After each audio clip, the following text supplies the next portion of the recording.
Hello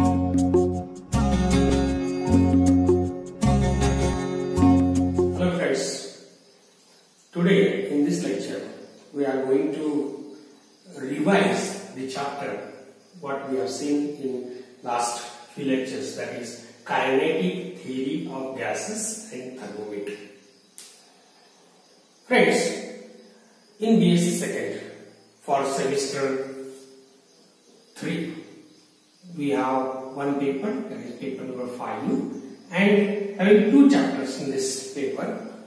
One chapter is kinetic theory of gases and thermometry, and second is thermodynamics.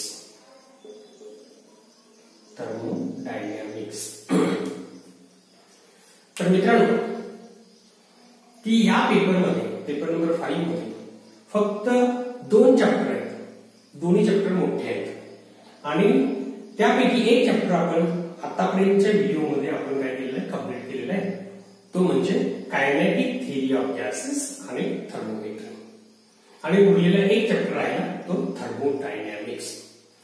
तर थोडंसं आपण परत एकदा जे काय आपल्याला ऑनलाईन टीचिंग मध्ये तुम्हाला कायनेटिक थिअरी ऑफ गॅसेसच्या संदर्भात माहिती दिलेली आहे ती थोडीशी रिवाइज करूया या दृष्टिकोनातून हा व्हिडिओ बनवलेला.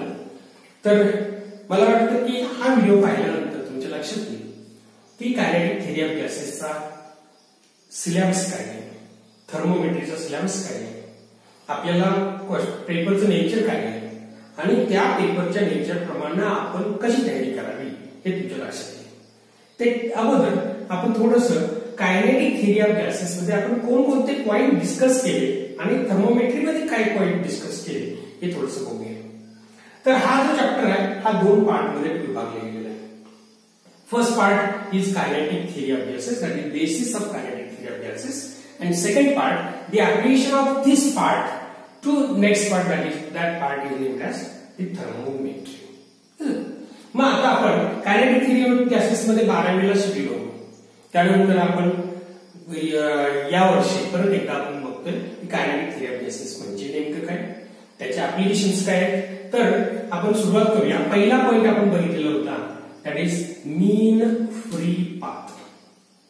मीन फ्री पाथच्या अगोदर आणखी एक पॉइंट आपण डिस्कस केलेला आहे. That point is the assumptions of kinetic theory of gases. Assumptions of kinetic theory of gases, KTG मी म्हणतो. अझम्पशन्स म्हणजे काय, कशासाठी आहे अझम्पशन्स करावं. तर समजा की तुम्ही एका सिलेंडर मध्ये गॅस घेतला. समजा हे पेन एक ओपन सोर्स आहे आणि ओपन याच्यामध्ये आपण एअर भरलं. एअर आपल्याला दिसतं का, नाही. काय आहे ते एअर मध्ये, एअर मोलिक्युल्स आहेत. एअर मोलिक्युल्स मग कसे असतील, कसं त्याचं बिहेवियर काय असेल हे सगळे आपण त्या कायनेटिक थिअरी ऑफ गॅसेस मध्ये करणार. मग आता ते जे आपल्याला दिसत नाही ते आता आपण काय करायचं, पहिल्यांदा अझम्पशन्स करायचे. That is known as hypothesis. By using the hypothesis, one can treat or one can study the different properties of that is the material. If these properties shown by the gas and we have studied are get equal, then our hypothesis is correct. म्हणजे आपण जे काय मानलेलं, काल्पनिकरित्या आपण काय मानलेलं आहे ते काय आहे, करेक्ट आहे असं आपण सपोज करू शकतो. ठीक आहे. मग आता समजा की आपल्याला kinetic theory of gases study करायचं आहे. याचा अर्थ एक सिलेंडर घेतला, त्या सिलेंडर मध्ये तुम्ही काय घेतला, गॅसेस घेतला, गॅस घेतला समजा. सो गॅस म्हणजे काय हे आपल्याला मानायला पाहिजे. गॅस कशा सहाय्याने बनले हे आपल्याला मानायला पाहिजे. ते जे पार्ट आहेत ते म्हणजे नेमकं त्याला काहीतरी नाव द्यायला पाहिजे. तर त्या सगळ्या संदर्भात आपण काय मानले, अझम्पशन्स मानले. मग एका सिलेंडर मध्ये गॅस घेतला तर तो गॅस कसा असेल, तर इथं आपण काय स्टडी करणार आहे की ते मोलिक्युल्स काय असते किंवा ते पार्टिकल्स. पहिल्यांदा सुरुवातीला त्याला दिले नाव particles. So gas consist of particles. Later on the particle is change to molecules. Later on, the particle is changed to molecules. So what the molecule is? So here the assumptions. काय काय assumptions आपण मांडले? So gas consists of very large number of molecules. Very large number of molecules. These molecules are spherical. They are moving randomly in different directions. They have kinetic energy. They are spherical in nature. They rigid. All these assumptions we have made. Their volume is very small as compared to total volume of the gas. Their pressure exerted by a single molecule is also negligible as compared to the total pressure exerted by the gas. So all these are the assumptions of kinetic theory. या assumptions वरतूनच आपण दुसरे part हे केलेला आहे, study केलेला आहे, मीन free path.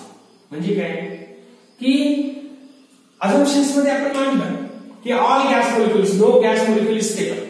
Each gas molecule is moving randomly in different directions. So during the motion, each molecule collide with the other molecule. समजा इकडून एक मोलिक्यूल यायला लागला, इकडून एक मोलिक्यूल यायला लागला, दोन्ही मोलिक्यूलचं कोलिजन झालं. तर काय होईल? समजा आता नेचरमध्ये आपण दोन वाहनांची टक्कर झाली तर ते दोन्ही वाहन इकडे पळतात का? नाही. तर ती दोन्ही वाहन का पळत नाही? कारण there is loss of energy. Due to loss of energy there will be a breakdown. But in the assumption we have made an assumption that the collision between two molecules is perfectly elastic. Means when two molecules get collide with each other, they will go in different directions with the same speed, no loss of energy. दुसऱ्या कुठल्याही याच्यामध्ये तसं होणार नाही. आपण assumption मानलेलं आहे. म्हणजे दोन मोलिक्युलचं कोलिजन होण्याच्या अगोदर इकडून एक मोलिक्यूल आला, इथं कोलाइड झाला, तर दोन मोलिक्यूल कोलिजन होण्याच्या अगोदर जे काही पाथ ट्रॅव्हल त्या मोलिक्यूलने केलेला आहे, that path is defined as free path. This is free path. आता एक मोलिक्यूल इथून इथपर्यंत समजा चाललाय, तो जाताना असा जाईल, that is known as zigzag path, Brownian motion वगैरे आपण सगळं स्टडी केलेलं आहे. आणि तो इथं पोहोचला तर ह्याने काय केलं? वेगवेगळे फ्री पाथ ट्रॅव्हल केला, त्यांचा ऍव्हरेज काढला फ्री पाथचं, that is known as mean free path. आणि या ऍव्हरेजचं एक एक्सप्रेशन आपण स्टडी केलेलं आहे. The approximate equation for mean free path, that is lambda bar is equal to 1 divided by something quantity. तुम्हाला माहिती आहे ती क्वांटिटी. आता तुम्ही लिहू शकताय तुमच्या नोट्स मध्ये ही क्वांटिटी नेमकी घ्यायची आहे, ही स्टडी केलेली आहे. त्यानंतर ही क्वांटिटीज काय केलेली आहे? क्लासेसनं थोडीशी डेव्हलप केली. Lambda is equal to 1/3/2 divided by something quantity. आता मी जी तुम्हाला सांगितली तीच क्वांटिटी तर परत एकदा लिहिला. तर काय ह्या इक्वेशन मध्ये आणि ह्या इक्वेशन मध्ये चेंज झालं, इथं 3/2. आणि मॅक्सवेल या माणसानं हीच क्वांटिटी परत बदलली, that is mean free path is given by 1 divided by square root of 2 1 to 1 divided by something quantity. म्हणजे ही जी क्वांटिटी आपण जी मांडलेली आहे ही क्वांटिटी सगळीकडे सेम आहे. आता त्याचं एक्सप्रेशन तुम्हाला माहित आहे म्हणून लिहित नाही. ठीक आहे. So the mean free path we have derived one equation, then modified that equation, then modified by theoretically modified by the Maxwell. So these are the points we have discussed in this chapter. Next, mean free path झाल्यानंतर आपण काय बघितलं की that is the Maxwell's law of distribution of velocity. That is known as Maxwell's law. Maxwell's law of distribution of velocities म्हणजे काय की आपण assumptions मध्ये मांडलं की all gas molecules are moving in different directions with different velocities. मग एक मोलिक्यूलला वेगवेगळ्या डायरेक्शनला जाताना किती एनर्जी असेल किंवा त्याच्यामध्ये त्याची व्हेलॉसिटी किती असेल, एक्स डायरेक्शन किती असेल, वाय डायरेक्शन किती असेल, झेड डायरेक्शन किती असेल, आणि तेवढे नंबर ऑफ समजा आता एखादा मोलिक्यूल आहे त्याचा स्पीड समजा आपण सपोज करूया की x that is the x centimetre per second आपण मानतो. तर एक्स सेंटीमीटर पर सेकंड एवढा स्पीड असलेले किती नंबर ऑफ मोलिक्युल्स आहेत, तर याचं टोटल ऍव्हरेज काढलं तर we will get the Maxwell's law of distribution of velocities. म्हणजे काय सांगतं बघा की Maxwell's law of distribution of व्हेलॉसिटीचा कर्व जर आपण बघितला, हा कर्व आपण ऑलरेडी स्टडी केलेला आहे डिटेलमध्ये. तर इथे शॉर्ट मध्ये मी तुम्हाला एक्सप्लेन करतो की काय आहे नंबर ऑफ मोलिक्युल्स काय होतात बघा की इथं मॅक्झिमम नंबर ऑफ मोलिक्युल्स, इथं नंबर ऑफ मोलिक्युल्स आहे आणि इथं व्हेलॉसिटी आहे. तर इथं मॅक्झिमम नंबर ऑफ मोलिक्युल्स जे आहेत ते काय करतात, एका एका ठराविक स्पीडने जातात. म्हणजे याचं काहीतरी टेम्परेचर असेल, इथं काहीतरी टेम्परेचर असेल, तर तेवढ्या टेम्परेचरला याच्यातले मॅक्झिमम 80% मॉलिक्युल्स ह्या एवढ्या ऍव्हरेज स्पीडने जातात. त्यालाच आपण म्हणतो mean velocity. Square root of mean velocity आपण बघू शकतोय, मीन व्हेलॉसिटी बघतोय आणि रूट मीन स्क्वेअर व्हेलॉसिटी आपण बघणार आहे. पण त्याच्या अगोदर तुमच्या स्टडीला आहे Maxwell's law of distribution of velocities. So this graph shows the initially number of velocities below this average velocity is less. Maximum number of molecules have this average velocity and some molecules may travel with higher velocities. They are also less. समजलं? तर हे Maxwell's law बघितलं. मग हे Maxwell's law खरं आहे का? हे थिअरॉटिकली ग्राफ आला. त्याच्यासाठी आपण एक डेरिव्हेशन बघितलेलं आहे. डेरिव्हेशन तो व्हिडिओ काढून तुम्ही बघा की डेराइव्ह आपण केलेला आहे. इक्वेशन मॅक्सवेल्स लॉ साठी इक्वेशन डेराइव्ह केला आणि त्याच्यावरून ग्राफ आपण प्लॉट केलाय. तर हे एक डेरिव्हेशन आहे. असाच ग्राफ एखाद्या ठराविक एक्सपेरिमेंट मध्ये येतो का? तर that is we have studied the experimental verification. Experimental verification of Maxwell's law of distribution of velocities. म्हणजे ह्या मॅक्सवेलचं एक्सपेरिमेंटल व्हेरिफिकेशन आहे का? आहे. ते कोणते दोन एक्सपेरिमेंट आपण बघितले. एक Zartman and Ko experiment, Zartman and Ko experiment, आणि दुसरा एक्सपेरिमेंट आहे that is known as Stern experiment. हे दोन्ही एक्सपेरिमेंट साठी आपण सेपरेट व्हिडिओ बनवलाय. तर दोन्ही एक्सपेरिमेंटचे व्हिडिओ परत एकदा बघा की जेणेकरून तुम्हाला त्याचे डिटेल्स समजतील. म्हणजे हे experiment Maxwell's law of distribution of velocity theoretically आपण बघितलं, ते प्रॅक्टिकली पण प्रूव्ह केलं. याचा अर्थ हे इक्वेशन बरोबर आहे. नेक्स्ट आपण काय बघितलं याच्यामध्ये एक्सपेरिमेंट झाल्यानंतर की इक्विपार्टिशन ऑफ एनर्जी. इक्विपार्टिशन ऑफ एनर्जी म्हणजे काय की each molecule has the velocity, certain amount of energy. Travel करण्यासाठी त्याच्याकडे एनर्जी पाहिजे. काही व्हेलॉसिटी मूव्ह होतात, काही व्हेलॉसिटीला मॉलिक्युल्स मूव्ह होतात. याचा अर्थ त्याच्याकडे काहीतरी एनर्जी पाहिजे. So that energy is same in all directions. Equipartition of energy. मग तिथे सिंगल ऍटम असेल, स्पेरिकल सिंगल ऍटम असेल तर त्याचा डिग्री ऑफ फ्रीडम 3 आहे. दोन मॉलिक्युल्स, दोन ऍटम्स आहेत आणि एक मॉलिक्युल तयार झालाय, that is known as diatomic molecule. So this have 5 degree of freedom. Triatomic molecules असतील, इथं 3 ऍटॉमिक मॉलिक्युल्स असतील तर यांचं डिग्री ऑफ फ्रीडम 7 होईल. तर in each degree of freedom म्हणजे एक मॉलिक्युल सपोज केला तर हे एक्स वाय झेड हे 3 डायरेक्शन हा मॉलिक्युल जाऊ शकतो. तर सगळ्या डायरेक्शन किती एनर्जी आहे? 1/2 kT, 1/2 kT आणि 1/2 kT. So in each direction, in each degree of freedom, each molecule has same amount of energy. That is known as equipartition of energy. So this is the equipartition of energy, and all these points discussed in the kinetic theory basis. Few more points are, that is the transport phenomena. Transport phenomena मध्ये आपण काय बघितलं बघा. Transport phenomena ह्या point मध्ये आपण पहिल्यांदा काय डिस्कस केलं की this molecule behaves as a vehicle. This molecule behaves as a vehicle. It carries physical goods like energy, mass and momentum. So now we have derived the 3 equations for each, that is the property. One property आपण study केली, that is known as the transport of momentum.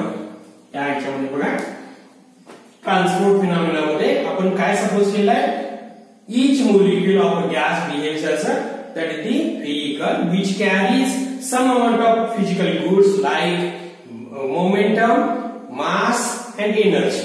Is it? That is known as thermal energy. So if that molecule carries the momentum, first we have derived the momentum. Momentum साठी आपण relation केलेलं आहे. Momentum म्हणजे equation कशामध्ये आपण मांडलंय? Viscosity मध्ये. So the transport of momentum is in terms of viscosity. We have derived one equation. That equation gives 1/3 rho c bar into lambda. Here C bar is the average velocity. So this is transport phenomena मध्ये तीन property आपण बघणार आहे. त्या तीन property पैकी एक transport of momentum बघितला. Transport of momentum that is nothing but the transport of viscosity. When two molecules travel from one medium to another medium, one place to another place, they create the property that is viscosity. This viscosity is given like this. Second property आपण study केली, the transport of thermal energy, that is thermal energy. Thermal energy म्हणजेच that is K, म्हणजे that is temperature.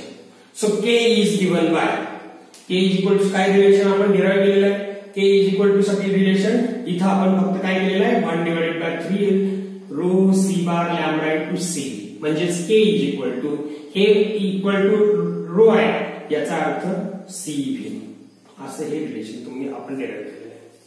So second property of transport phenomena is the transport of energy. This is nothing but when energy carried from higher energy to lower energy, that molecule carries temperature. That molecule carries temperature. So that is therefore it is known as thermal energy. Thermal energy साठी आपण relation मिळवलं आहे A आणि याचं equation इथं तुम्ही substitute केला तर this gives eta and therefore K is equal to eta into C. आणि लास्ट एक आपण एक्सप्रेशन बघितलं that is the transport of diffusion. Transport of diffusion किंवा ट्रान्सपोर्ट ऑफ मास आपण म्हणतो दॅट इज डिफ्युजन. म्हणजे एखादा मोलिक्यूल या मीडियम मधून इथं आला, एका पॉइंट पासून इथं आला आणि इथला मोलिक्यूल इकडे गेला तर काय झालंय इथले मोलिक्युल्स काय असतील तर इकडे आले, इकडचे काही मोलिक्युल्स तिकडे जातील. याच्यामध्ये डिफ्युजन झालं, मिक्सिंग झालं. ते किती झालं मिक्सिंग दॅट इज रिलेशन आपण बघितलेलं आहे 1 divided by 3 rho C bar lambda divided by rho म्हणजेच हा total rho eta divided by rho हे रिलेशन आपण डिराइव केलेलं आहे. So in transport phenomena molecules behaves as a vehicle. This molecule can travel in different directions. It has different degrees of freedom. If molecule is monoatomic, it has 3 degrees of freedom. In each degree of freedom, according to equipartition of energy, it has energy 1/2 kT in each direction. And if that molecule is diatomic, then it has 5 degrees of freedom. If that molecule is triatomic, triatomic म्हणजे काय समजा H फक्त घेतला, it is single molecule. H2 घेतला काय झालं diatomic झालं. H2O घेतला मोलिक्यूल तर काय झालं ट्रायटॉमिक झालं. लक्षात आलं एक मोनोएटॉमिक, डायटॉमिक, ट्रायटॉमिक असे बरेचसे. यात Cl घेतला, यात Cl हे काय झालं डायटॉमिक झालं. Cl2 डायटॉमिक झालं. बरोबर. तर ह्या सगळे मोलिक्युल्स आपण घेतले तर या मोलिक्युल्स मध्ये आपण तीन प्रॉपर्टी स्टडी केली ट्रान्सपोर्ट फिनॉमिना. एक transport of momentum, it is the expression is in terms of viscosity, coefficient of viscosity. Coefficient of viscosity is given by this. Then transport of thermal energy, that is coefficient of thermal conductivity याला म्हणतात. Coefficient of thermal conductivity equation is derived and that is comes to be K equal to eta times Cv. Then the last one we have derived the equation for coefficient of diffusion. So capital D, that equation is equal to D equal to eta divided by rho. eta मध्ये प्रत्येक ठिकाणी इतकीची value इतकी. समज म्हणजे पहिला part. So if we suppose this is part 1, या equation ह्याला चॅप्टरला आपण जर दोन पार्ट मध्ये डिवाइड केला, एक कायनेटिक थिअरी ऑफ गॅसेस आणि थर्मोमेट्री. तर कायनेटिक थिअरी ऑफ गॅसेस मध्ये आपण एवढे पॉइंट डिस्कस केले आहेत. सर्वांना लक्षात असावं की हे म्हणजे प्रत्येक पॉइंट तुम्ही समजावून घ्या. प्रत्येक पॉइंट समजून घेतल्याशिवाय तुम्हाला पुढचा पार्ट समजणार नाही आणि हे सगळं समजल्याशिवाय तुम्हाला थर्मोडायनामिक्स समजणार नाही. कारण कायनेटिक थिअरी ऑफ गॅसेस आणि थर्मोडायनामिक्स यांच्यामध्ये काय फरक आहे बघा की समजा थर्मोडायनामिक्स मध्ये सुद्धा काय आपण काय केलेलं आहे इथं प्रेशर, टेम्परेचर आणि व्हॉल्यूम हे स्टडी करणार आहे. पण इथं आपण काय सपोज करणार आहे ओव्हरऑल याचं गॅसचं प्रेशर किती, ओव्हरऑल गॅसचं टेम्परेचर किती, ओव्हरऑल गॅसचं व्हॉल्यूम किती हे आपण बघणार आहे. हे थर्मोडायनामिक्स मध्ये गेलं याला म्हणतात मॅक्रो स्केल. आणि मायक्रो स्केल मध्ये जे स्टडी करणार आहे मायक्रो स्केल म्हणजे molecules, each molecule considered to be under study. Then this will come under kinetic theory of gases. म्हणजे मायक्रो लेवलवर जेव्हा तुम्ही स्टडी करता त्यावेळी kinetic theory of gases, macro लेवलवर स्टडी करता त्यावेळी थर्मोडायनामिक्स. लक्षात आलं? So kinetic theory of gases मध्ये काय काय पॉईंट डिस्कस केले? एक अझम्पशन तुम्हाला पाठ व्हायला पाहिजे, अझम्पशन 6-7 अझम्पशन्स पाठ करून ठेवा. त्यानंतर मीन फ्री पाथ म्हणजे काय, फ्री पाथ म्हणजे काय, मीन फ्री पाथ म्हणजे काय, approximate value of mean free path किती येते आणि त्याचं डेरिव्हेशन करता यायला पाहिजे. मॅक्सवेल्स इक्वेशन, मॅक्सवेल्स लॉ म्हणजे काय माहित पाहिजे. त्यानंतर त्याचं डेरिव्हेशन 10 मार्कासाठी हे महत्वाचं आहे, हे 10 मार्कासाठी इक्वेशन महत्वाचं आहे, हे 5 मार्कासाठी इक्वेशन महत्वाचं आहे. लक्षात आलं? आणि नंतर एक्सपेरिमेंटल व्हेरिफिकेशन, याचं एक्सपेरिमेंटल व्हेरिफिकेशन दोन्ही झार्टमन and Ko experiment, stern experiment हेही 5-5 मार्कासाठी तुम्हाला म्हणजे शॉर्ट मध्ये इक्वेशन येऊ शकतं. इक्विपार्टिशन ऑफ एनर्जी हेही शॉर्ट मार्काला येऊ शकतं. इक्विपार्टिशन ऑफ एनर्जी म्हणजे in each degree of freedom equal amount of energy that is 1/2 kT हे झालेलं आहे. त्यानंतर आपण शेवटचा पॉईंट बघतोय that is transport phenomena. 3 transport phenomena study केले. लक्षात आलं? हा झाला पहिला part that is known as kinetic theory of gases. यानंतर आपण जाणार आहे थर्मोमेट्री. थर्मोमेट्री मध्ये आपण काय काय बघणार बघा. पार्ट सेकंड, याला आपण पार्ट सेकंड म्हणूया. Part second thermometry. थर्मोमेट्री मध्ये पहिला पॉइंट आपण डिस्कस केला हीट आणि टेम्परेचर म्हणजे हीट म्हणजे काय आणि टेम्परेचर म्हणजे काय. समजा की हे दोन डिफरन्स आपल्याला समजायचं असेल तर आपण समजा तलाव आहे, तलावामध्ये पाणी आहे, तलावामध्ये पाणी आहे, त्यातून आपण एक समजा थोडस पाणी आपण बाजूला घेतलं, एक बादलीवर पाणी काढलं आणि बाजूला घेतलं. त्या बादलीतल्या पाण्याचं टेम्परेचर तुम्ही बघितलं आणि त्या तलावातल्या पाण्याचं टेम्परेचर बघितलं तर काय असेल? दोन्ही सेम असतील. टेम्परेचर दोन्ही सेम असेल. 15 असेल, 20 असेल, काय टेम्परेचर येईल ते दोन्ही सेम असणार आहे. आता आपण सपोज करूया की बादलीतल्या पाण्याकडे किती हीट एनर्जी आहे, स्टोर्ड हीट एनर्जी किती आहे आणि तलावातल्या पाण्याकडे हीट एनर्जी किती असेल. तर ऑटोमॅटिकली तलावातलं पाणी जास्त आहे, भरपूर प्रमाणात आहे, याचा अर्थ त्याच्याकडे हीट कंटेंट जास्त आहे. लक्षात आलं? हीट कंटेंट जास्त आहे. आणि बादलीवर पाणी जे आहे ते कमी आहे, त्याचं कमी काय व्हॉल्यूम कमी आहे, याचा अर्थ त्याच्याकडे हीट कंटेंट काय आहे? कमी आहे. म्हणजे heat is a amount of energy per molecule. Per molecule, number of molecules increases, heat energy increases. But temperature doesn't play the number of roles, number of molecules. It gives average kinetic energy of that overall molecule, average kinetic energy of that the whole pond. समजलं? म्हणजे आपण आता उलट्या दिशेने जाऊया. समजा आपण एक बादलीवर पाणी आहे, बादलीवर पाणी घेतला, याला उष्णता दिला. समजा इथं पहिल्याला टेम्परेचर 15 डिग्री, ह्याला आपण 20 डिग्री पर्यंत नेलं, 20 डिग्री पर्यंत नेलं. तर 20 डिग्री पर्यंत नेण्यासाठी काहीतरी ऊर्जा इथं लागणार आहे, हीट वाढवण्यासाठी हीट लागणार आहे, ह्याचं टेम्परेचर वाढलं. पण समजा तलाव घेतला, तलाव आहे आणि ह्या तलावातलं पाणी भरपूर आहे, या तलावातलं पाण्याचं टेम्परेचर समजा 15च आहे, पुढे सुरुवातीला 15च आहे, 15 डिग्री टेम्परेचर. तर ह्याला 20 डिग्री न्यायचं आहे, आपल्याला 20 डिग्री न्यायचं आहे. तर काय होईल? जेवढं आता समजा इथे आपण मागूया dQ1 एनर्जी दिलेली आहे, dQ1 एनर्जी एवढी अमाऊंट ऑफ एनर्जी ह्याला लागेल का? हेही पाणी आहे, हेही पाणी आहे. तर या पाण्याला 15 चं 20 डिग्री करण्यासाठी असे हजारो dQ एनर्जी तुम्हाला सप्लाय करावं लागेल. लक्षात आलं? हजारो dQ एनर्जी सप्लाय करावं लागेल. त्यावेळी तुमचं टेम्परेचर 15 चं 20 डिग्री होईल. म्हणजे इथं हीट एनर्जी काय झाली? जास्त झाली, जास्त यायला लागलं त्याचं टेम्परेचर जास्त वाढवण्यासाठी. तर याचा अर्थ heat is a amount of content of energy by the system, but temperature is average kinetic energy of molecules in a system.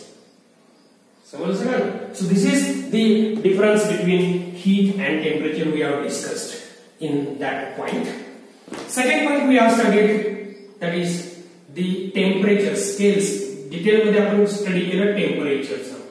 मग टेम्परेचरचं स्केल्स आपण माहिती आहे की टेम्परेचरचं स्केल कुठले कुठले आहे. डिग्री सेंटीग्रेड आहे, डिग्री केल्विन आहे, डिग्री फॅरनहाइट आहे, डिग्री रँकिन आहे. असे बरेचसे स्केल्स आहेत. पण त्यापैकी तुमच्या सिलेबसला 4 तरी मिनिमम आहे. Degree centigrade, degree kelvin, degree Fahrenheit आणि डिग्री रँकिन. बरोबर. मग आपण थर्मामीटरशी कम्पेअर करून तो व्हिडिओ डिटेलमध्ये परत एकदा बघा की ज्याच्यामध्ये आपण हे प्रत्येकाचं रिलेशन आपण बघितलेलं आहे. समजा आपण एकच रिलेशन इथं बघूया. डिग्री सेंटीग्रेड मध्ये आणि डिग्री फॅरनहाइट मध्ये आपण जर डिफरन्स बघितला तर हे आहे. So this is the relation between degree centigrade and Fahrenheit. हेच आपण इक्वेशन याला मल्टिप्लाय केला तर काय होईल की हे इक्वेशन कसं येईल बघा. F इज इक्वल टू याला मल्टिप्लाय करा, याला मल्टिप्लाय करा. F इज इक्वल टू काय मिळेल तुम्हाला रिलेशन बघा की समजा आपण डिग्री सेंटीग्रेड मध्ये तुमच्याकडे टेम्परेचर आणि डिग्री फॅरनहाइट मध्ये कन्वर्ट करायचं आपल्याला. तर हे डिग्री फॅरनहाइट मध्ये इक्वेशन कन्वर्ट करायचं. याचा अर्थ 180 into C, 180 into C divided by 100 is equal to काय मिळेल. F minus 32. म्हणजे F इज इक्वल टू काय मिळेल हे काढलं तर 32 प्लस 1.8 इंटू सी. हे समजलं का बघा. So this is the relation between degree Fahrenheit and degree centigrade. Degree centigrade किती आहे त्याच्यावर तुम्हाला इथं आपल्याला ह्याचं कन्वर्जन फॅरनहाइट मध्ये करता येईल. समजलं. तर असे वेगवेगळे टेम्परेचरचे स्केल्स आपण स्टडी केले. स्केल्स ऑफ टेम्परेचर या पॉइंटमध्ये. त्यानंतर आपण स्टडी केलं की मर्क्युरी थर्मामीटरच्या प्रॉपर्टी काय, मर्क्युरीची प्रॉपर्टी काय. So property of mercury. Mercury का यूज करायचं तर त्याचं स्पेसिफिक हीट कमी आहे. म्हणजे त्याला थोडीशी उष्णता दिली तरी एक्सपांड होतं. थोडी उष्णता करून घेतली तर काय होतं कॉम्प्रेस होतं. त्यानंतर एक शायनिंग आहे. त्यानंतर ग्लासला चिपकत नाही. त्यानंतर काय की सेम एक्सपान्शन 10 ते 20 ला किती एनर्जी लागते तेवढीच एनर्जी 90 ते 100च्या रेंज मध्ये लागते. त्याची रेंज त्याला मेल्टिंग पॉइंट बॉइलिंग पॉइंट तुम्हाला माहित असेल -39 डिग्री सेंटीग्रेड आणि 370 साधारणपणे काय त्याचा बॉइलिंग पॉइंट आहे. तर मेल्टिंग पॉइंट आणि बॉइलिंग पॉइंट तितकं काय त्यामुळे एवढ्या रेंज मध्ये आपल्याला काय करता येईल त्याचं स्टडी म्हणजे थर्मामीटर मध्ये आपण ती वापरता येईल. मग हे मर्क्युरी झालं. मग मर्क्युरी वापरून थर्मामीटर कन्स्ट्रक्ट केला तर तो कसा कन्स्ट्रक्ट करायचा तर थर्मामीटर मध्ये एक लॉंग ग्लास ट्यूब घेतलेला आहे. So we are going to study in the next point that is mercury thermometer. त्या पॉइंट मध्ये आपण काय केलं एक ग्लास ट्यूब घेतली तर त्याच्यामध्ये एक फाईन कॅपिलरी आहे. त्या फाईन कॅपिलरी एका छोट्याशा काय कशाला जोडलेली आहे की एका बॉबला जोडलेली आहे. त्या बॉब मध्ये आपण मर्क्युरी घातला आणि याचे 2 मार्क केले, एक लोअर मार्क आणि upper mark.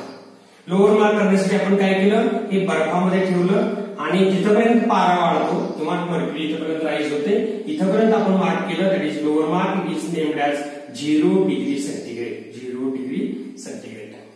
Then this that the mercury that the ice is removed by using boiling water. Then the mercury rises up to higher level and named it as 100 degree centigrade. So that is the distance between 0 degree and 100 degree. That means upper mark and lower mark मध्ये आपण 100 equal marking केले. त्याच्यापेक्षा जास्त कमी जास्त करू शकताय पण नेहमी जनरल थर्मामीटर जो आपण वापरतो त्याच्यामध्ये 100 भाग केलेले आणि अशा प्रकारे आपण मर्क्युरी थर्मामीटर तयार करू शकतो. त्यानंतर आपण दुसरं स्टडी केलं मर्क्युरी थर्मामीटरचं प्रॉपर्टी. आपण आता बघितलं की -39 ते 270 किंवा 370 पर्यंत स्टडी करतो. त्याच्यापेक्षा जास्त टेम्परेचर मोजायचं तर काय करायला लागेल तर आपण दुसरं एक थर्मामीटर कन्स्ट्रक्ट केलं तर that is known as the platinum resistance thermometer. Platinum resistance thermometer म्हणजे काय की platinum is a material which changes its resistance according to change in temperature. According to change in temperature. Temperature मध्ये बदल झाला की प्लॅटिनमच्या resistance मध्ये बदल होतो आणि तो करस्पॉन्डिंग आपल्याला जर त्याचं कॅलिब्रेशन करून माहित असेल तर किती टेम्परेचर आहे त्याच्या रेजिस्टन्स वर मोजून आपण प्लॅटिनम त्या वेळेच्या साह्यानं आपण टेम्परेचर निश्चित करू शकतो. तेही कसं आहे कन्स्ट्रक्शन, याच्यामध्ये सुद्धा एक ट्यूब आहे, ही ट्यूब आहे, त्याच्यामध्ये एक दोन हे आहे आणि इथं आपण काय केलेलं आहे, एक रेफरन्स रॉड म्हणून वापरलेला आहे आणि इथं दोन काय केलेले आहेत, मायका शीट ठेवलेले आहेत आणि इथं आपण प्लॅटिनम वायर घेतलेली आहे, प्लॅटिनम वायर. आणि ह्याचे 4 जे मार्क हे केलेले आहेत, त्या मार्किंगच्या साह्यानं, त्या पॉइंटच्या साह्यानं आपण काय करणार आहे, त्याचा रेजिस्टन्स कॅरी फास्टर्स ब्रिज मध्ये टाकून आपण याचा रेजिस्टन्स मोजणार आहे. तर अशा प्रकारे तुम्हाला एक platinum resistance thermometer separate video बनवलेला आहे, त्याचा डिटेल्ससाठी तुम्हाला त्या व्हिडिओमध्ये परत एकदा बघा, तर तुम्हाला हा स्टडी होऊन जाईल. नंतर आपण बघितलं की thermocouple as a thermometer.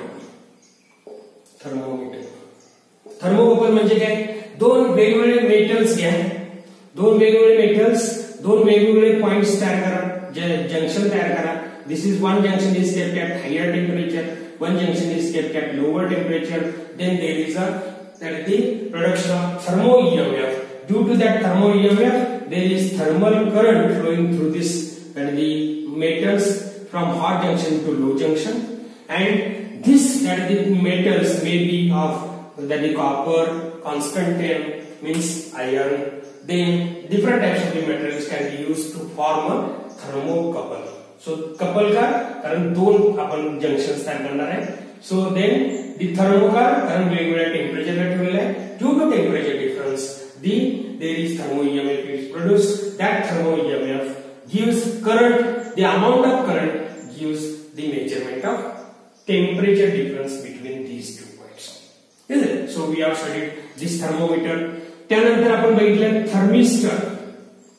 Thermistors as a thermometer, म्हणजे छोटे छोटे ज्याच्यामध्ये डिजिटल पॉइंट्स असतात, त्या वेगवेगळ्या व्हेरियस ऍप्लिकेशन्स मध्ये आयसी मध्ये आपल्याला काय करता येतं, थर्मिस्टर्स म्हणजे एक सेमीकंडक्टर मटेरियल आहे, त्याचंही रेजिस्टन्स प्लॅटिनम रेजिस्टन्स सारखंच चेंज होतं. तर हे प्लॅटिनम रेजिस्टन्स तसं चेंज होतं त्याच पद्धतीनं, पण हे कमी किमतीमध्ये आपल्याला मिळतात. प्लॅटिनम खूप महाग आहे. तर हे थर्मिस्टर्स म्हणजे काय, सेमीकंडक्टर्स सॉलिड्स आहेत, सेमीकंडक्टर मटेरियल आहे किंवा कंपाऊंड्स आहेत, त्या कंपाऊंड पासून बनवलेले छोटे छोटे पॉइंट्स आहेत, त्याचं पॉइंटचं पण temperature according to that is the resistance changes according to temperature. So therefore when the resistance changes we can measure the corresponding temperature. मग त्याचबरोबर मध्येच आपण बघितलेलं आहे की मर्क्युरी थर्मामीटर अॅक्युरेसी मध्ये कसं आहे, त्याचे हे जे सगळ्यांची कंपॅरिझन केलं, mercury thermometer, platinum resistance thermometer आणि थर्मोकपल ऍज अ थर्मामीटर, हे तिन्ही मर्क्युरी, प्लॅटिनम, थर्मोकपल हे तिन्हीचं आपण वेगवेगळे पॉइंट्स घेऊन त्यांचं कम्पेअर केलेलं आहे. हे चांगलं आहे, हे चांगलं आहे का, हे चांगलं आहे. प्रत्येक गोष्ट चांगली असते पण ती ठराविक रेंज मध्ये असते, हे आपण त्याचं स्केल्स आपण बघितलेलं आहे. तर याच्या चॅप्टर मध्ये पहिला पार्ट 2 जो थर्मोमीटरचा आहे, 6 एकूण व्हिडिओ बनवलेले, प्रत्येक पॉइंट वर व्हिडिओ बनवलेला आहे की हीट आणि टेम्परेचर वर बनवलेला आहे. टेम्परेचरचे स्केल्स वेगवेगळे कुठले, टेम्परेचर म्हणजे काय, ते कसे मोजायचे, त्याचं न्यूटन कन्व्हर्जन कसं करायचं, हे सगळं याच्यामध्ये. मर्क्युरी ची प्रॉपर्टी काय ह्याच्यामध्ये आपण स्टडी केली. मर्क्युरी थर्मामीटर कसे कन्स्ट्रक्ट करायचं हेही आपण बघितलं. प्लॅटिनम रेजिस्टन्स थर्मामीटर बघितलं, थर्मोकपल ऍज अ थर्मामीटर बघितलं आणि लास्टला thermistor can be used as a thermometer. Is it? So all these points are in the part 2 that is thermometry. असं होऊन तुम्हाला हा टोटल चॅप्टर आहे that is kinetic theory of gases आणि thermometry. म्हणजे या पेपर मध्ये फक्त तुम्हाला 2 चॅप्टर आहेत, एक कायनेटिक थिअरी ऑफ गॅसेस आणि थर्मोमेट्री एक चॅप्टर आणि दुसरा थर्मोडायनामिक्स. त्यामुळे दोन्ही मोठे चॅप्टर आहेत, महत्वाचे चॅप्टर आहेत त्या पेपरच्या संदर्भात. तुम्हाला हे सगळे पॉइंट्स परत एकदा आपण डिस्कस केलेले आहे. आणखीन काही शंका असेल तर तुम्ही माझ्या मेलला तुम्ही कॉन्टॅक्ट करू शकता किंवा तो रिस्पेक्टिव्ह व्हिडिओ तुम्ही परत एकदा बघू शकता. थँक्यू.